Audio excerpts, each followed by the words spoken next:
Welcome to the Land Your Bet Sports Betting Show. One game on Thursday here as the Timberwolves look to stay alive back at home. Game 6 down 3-2 versus the Nuggets. I'm going to break this one down, go through the bets that I've got here, about 4 best bets from this game specifically, but I've also got some futures bets that I want to run through with you guys, as I'm already able to put some money down on some stuff that I like, some awards and maybe the champion, things like that. So we're going to get into that here in a sec. Also have that live stream going at 5:30 p.m. Eastern today, back to normal time. So if you do want to jump in and get some of the final bets that we'll play there, had a really good time yesterday and found some pretty good winners over the last couple of days in the live stream specifically. So make sure to come back 5:30 p.m. Eastern. But for now, let's get into these bets. We're going back to Ant Edwards. I'm sure a lot of people are, but I actually don't mind the fact that he had 18 points last game when we also took some of these bets for him in this last one.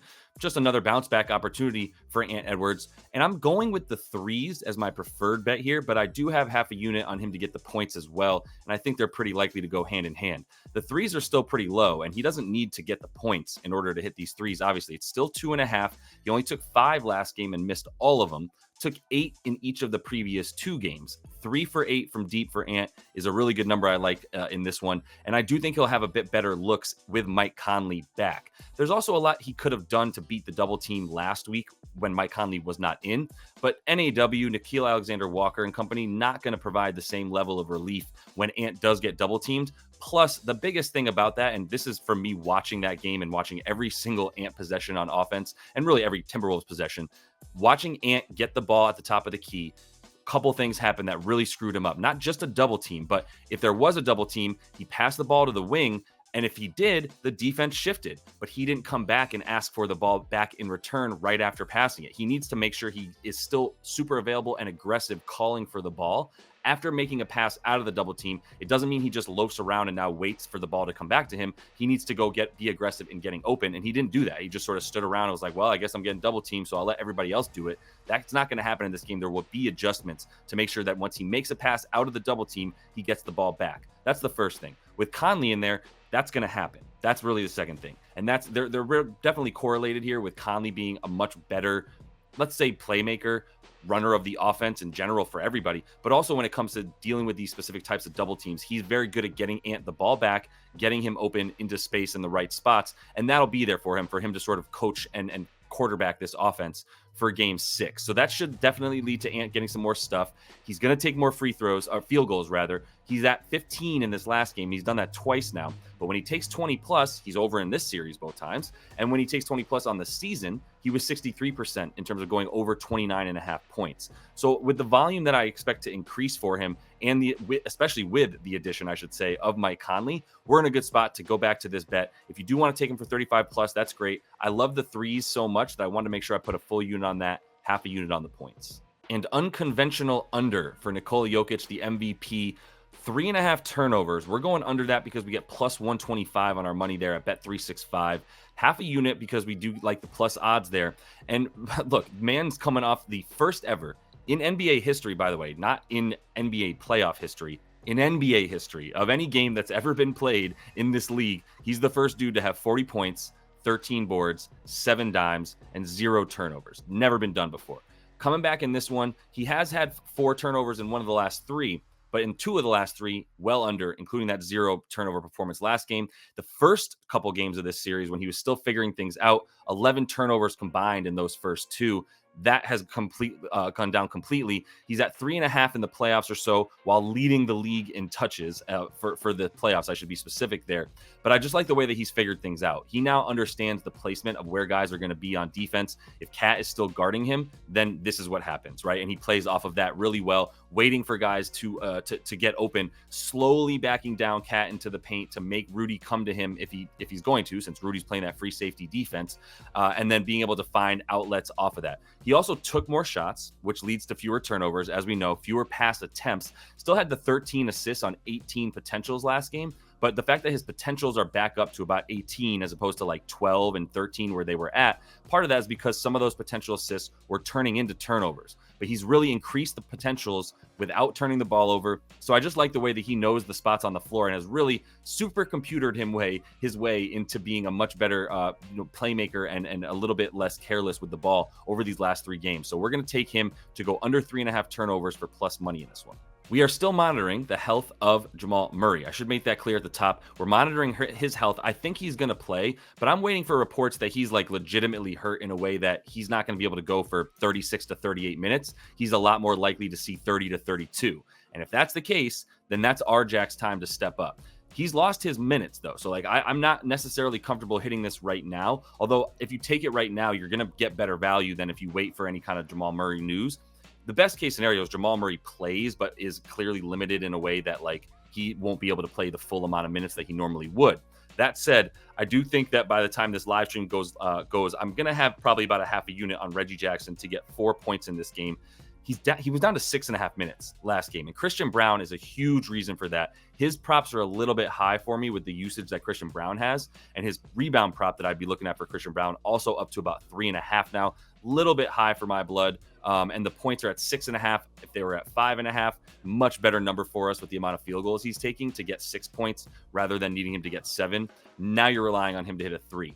But back to RJack's, like, even though he's losing those minutes to Brown, if Murray is actually limited, then you've got to have RJack's in there. You can't have KCP or God forbid Michael Porter Jr. or obviously even Christian Braun as the dude who's the main pick and roller with Jokic. You're going to get plenty of Aaron Gordon pick and roll with Jokic. That's been a really big adjustment that we've seen Michael Malone make, is get Aaron Gordon involved without making him just wait in the corner. He's either screening or he's the ball handler and bringing the ball up to then find Jokic, Murray, or in this case, Jackson, if he's going to be on the floor a little bit more without Murray. But my main point here is even though Christian Braun has gotten more time and RJack's less time, that's because we did see Murray get a little bit healthier. Seems like he had a setback here in game 5 that might cause him to get a little bit less. So jump into that Discord. Link is in the description of the video. We're going to be talking about the Reggie Jackson, Jamal Murray stuff in there. Also going to have that final play for you on the live stream, 5:30 p.m. Eastern.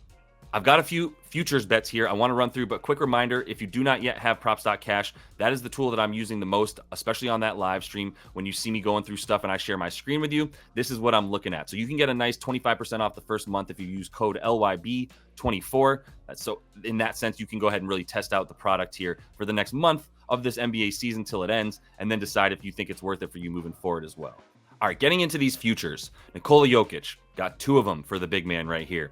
First is the Western Conference Finals MVP, which is obviously next round, putting 1.1 units to win a full unit back there at -110. That's on DraftKings. For NBA Finals MVP, plus 260, putting a full unit on that as well.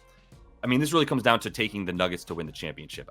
Even if Jamal Murray plays as well as he did in last year's finals, which was very well, we're still going to see Jokic pulling down that MVP trophy with the way that he's going to basically dominate whichever team he plays in the Western Conference Finals, especially. When you look at the Western Conference Finals real quick, Jamal, I don't know how healthy he's going to be moving forward. It seems like he might just be dealing with this injury to his calf and his leg for the rest of the playoffs. So there's no reason to necessarily think that Jokic isn't going to have to keep doing point scoring as much as anything. His assists are a little bit down in the playoffs and on the season as a whole, but the scoring, there's nobody that can guard him one-on-one. It's just that simple. Like if Kristaps is in there, and his injury is massive for this because Kristaps guarding a guy like Jokic and his availability to guard a guy like even Chet Holmgren, to be honest with you, and the duo of Lively and Daniel Gafford, all those dudes are going to be a problem for the Celtics without Kristaps. Like, God love Al Horford at 38 years old. He's just not going to be able to guard with the young guys like Chet and Lively.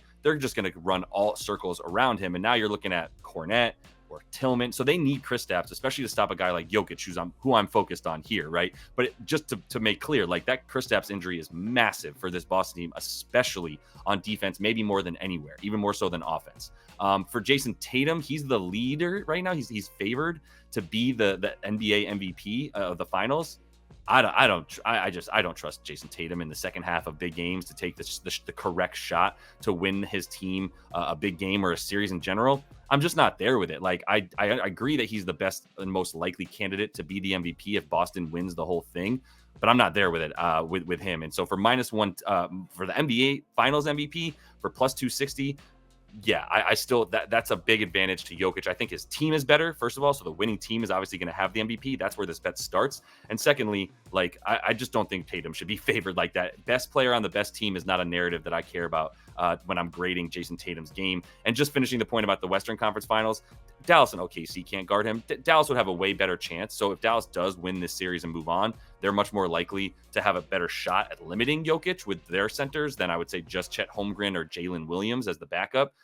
But it's still not a good look for them. So Jokic to get some MVP awards in both of the next 2 rounds. And finally, this Field versus the Boston bet is ridiculous. I cannot believe it's still at plus 120. The Nuggets are winning their series. I still think they're a better just because the Celtics got through to the next round before anybody else. They're now more likely to beat to win than the Field. Like, they have the implied odds for them to win this championship really high with this bet, even higher than their just normal odds. So at plus 120, I think the implied odds of any of the teams in the West, maybe the Knicks or the Pacers beating the Celtics. I don't think that's where it happens. I think the Celtics make it to the finals. But if you're talking about me getting one of the other 4 teams that are still alive in the West to win the finals over Boston, I'll take it. To be clear, if Boston loses in the Eastern Conference Finals, obviously we get this bet no matter what. But even if they make it, all 4 of these teams have a good shot. And the Nuggets I have ranked as better than them, and very likely, if not guaranteed, but I have them locked up to move on for the Nuggets into the Western Conference Finals. So knowing that, I love them in their next series matchup, and then I like them just as much in this Boston series, to be honest with you. So we're going to go with them, the Field at this point. Anybody but the Celtics to win the championship for plus 120. And that is all the time that I have for you guys in this one. Remember that we have that live stream at 5:30 p.m. today, and moving forward on the weekdays, it's 5:30 p.m. Eastern. So we'll be running through that on Thursday. You guys bring your bets, jump in the comments with them. We go through it together. If you do want to get in the Discord as well, the link is in the description of the video. Free for now. Got a lot of people in there. I think we're almost at about 650. We're over 600 at this point in just a couple weeks. So feeling really good about that with a really good community of people in there. A lot of looks that we're getting all angles thrown at us for these NBA games right now, and going to be getting into plenty of more sports, probably the WNBA, some baseball as we move forward throughout the summer. So continue to follow along and subscribe to that page. Very helpful. Like in the video, jump in the comments here. Let me know what you guys are playing. We can hash it out. And until I see you next, happy betting.